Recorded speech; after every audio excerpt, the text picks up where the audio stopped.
Pour conserver son hall de vacances, c'est intéressant d'avoir une poudre de soleil, mais pas trop foncée. Parce que, évidemment, on a les peaux beaucoup plus claires en hiver.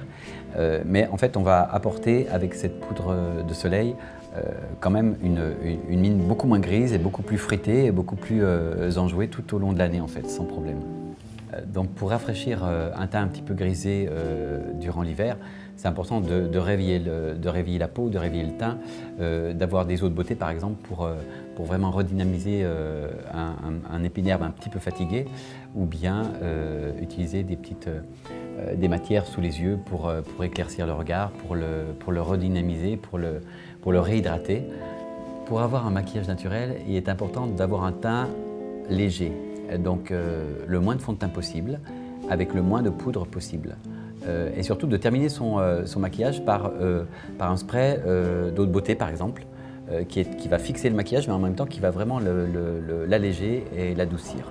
Les indispensables de cet automne-hiver sont un petit peu les mêmes depuis quelques saisons, c'est-à-dire toujours avoir un joli crayon à sourcils, avoir une brosse à sourcils, parce que c'est super intéressant d'avoir un gel fixateur, les jolis mascaras très intenses et avec un noir très très profond.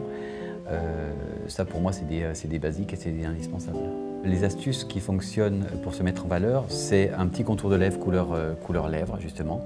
Donc pas forcément une couleur très forte, mais un bois de rose, ça marche à tous les coups.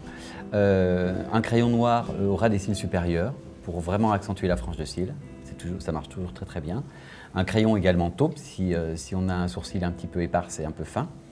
Et puis évidemment une bonne mine et une terre de soleil, c'est toujours parfait, quoi. Ce qu'il ne faut surtout pas faire, en tout cas pour le coup, si on n'est pas expert en make-up, c'est à partir d'un certain âge avoir des irisés trop importants sur le visage. Donc le strobing par exemple, c'est vraiment à utiliser avec une extrême parcimonie. Les grandes tendances à rentrer, comme d'habitude, il y en a beaucoup de tendances, il n'y en a pas juste une ou deux. Il y en a une ou deux qui sont par contre très distinctes et très différentes. C'est la tendance gothique qui revient énormément sur le devant de la scène. Donc lèvres noires, yeux très chargés, etc. Donc voilà, c'est pas très portable, en tout cas pour toutes les femmes. Et puis il y a une tendance quasiment no make-up, c'est-à-dire un fond de teint extrêmement léger, pas de mascara, une bouche juste bien hydratée et quasiment pas de couleur. Voilà, c'est une tendance hyper nude, on va dire. Les bois de rose peuvent être super intéressantes et elles vont pour le coup à toutes les femmes. Donc au niveau des lèvres, le bois de rose est génial. Ça peut être des beiges, ça peut être des dorés, ça peut être des couleurs pastel également qui sont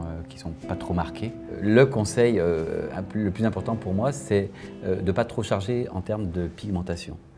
De mettre ses atouts évidemment en valeur.